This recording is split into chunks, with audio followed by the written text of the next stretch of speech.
Thyroid artery embolisation अब एक popular treatment बन गया है थायराइड गोइटर के लिए।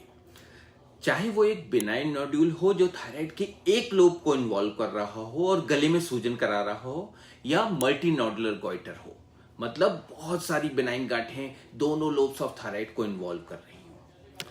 थायराइड आर्टरी एम्बोलाइजेशन क्या है, कैसे किया जाता है, इस विषय पे मैं एक डिटेल में वीडियो बना चुका हूं। लिंक यहां पर और डिस्क्रिप्शन में ऐड कर रहा हूं, आप लिंक पे जाके वीडियो देख सकते हैं।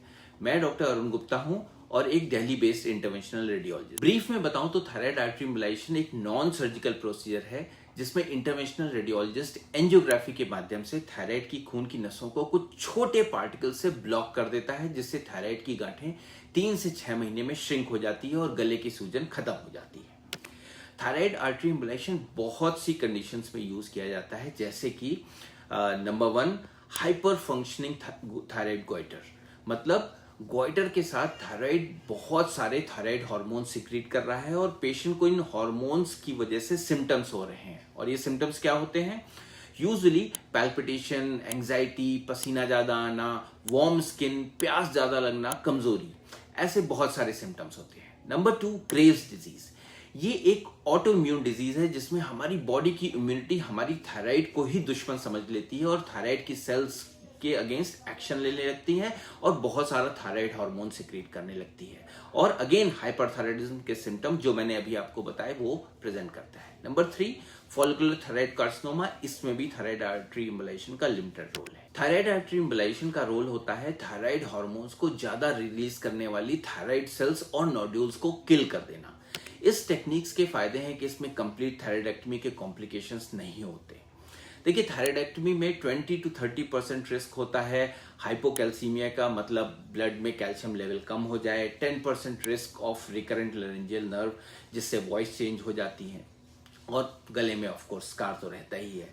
कई सारी रिसर्च स्टडीज में देखा गया है कि एम्बोलाइजेशन के बाद 85 से 90% पेशेंट्स यूथायराइड हो जाते हैं, मतलब थायराइड हार्मोन्स का लेवल भी नॉर्मल हो जाता है। So basically thyroid artery embolisation के 2 फायदे हैं।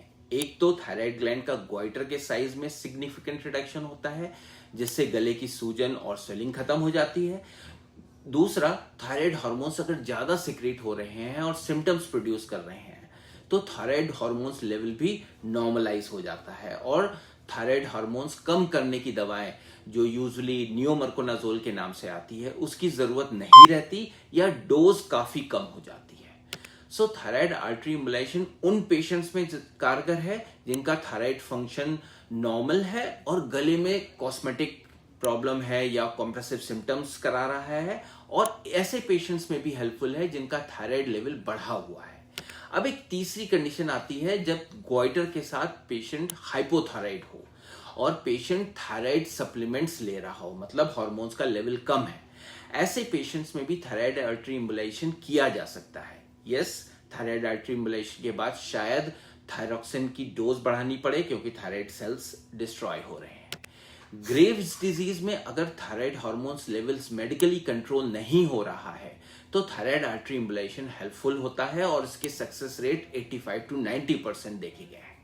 सो अगर आपके गले में थायराइड नोड्यूल जो 20 to 30 सीसी का है उससे बड़ा है तो थायराइड एब्लेशन नहीं हो सकता, उससे नहीं ठीक हो सकता। तो थायराइड आर्टरी एम्बोलाइजेशन एक सेफ और इफेक्टिव प्रोसीजर है और बहुत सारी अनवांटेड थायराइड सर्जरी अवॉइड हो सकती है।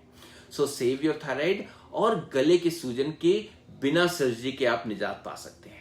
अगर ये वीडियो आपको इन्फॉर्मेटिव लगी हो तो अपने फ्रेंड्स और फैमिलीज के साथ शेयर जरूर कीजिएगा। अगर गोइटर से रिलेटेड आपकी कोई भी क्वेरी है, उसके ट्रीटमेंट से रिलेटेड, कब थायराइड एब्लेशन कराना है, कब थायराइड आर्टरी एम्बोलाइजेशन आपके लिए कारगर होगा, तो कमेंट सेक्शन में जरूर लिखिएगा। मैं हर एक सवाल का जवाब दूंगा। धन्यवाद।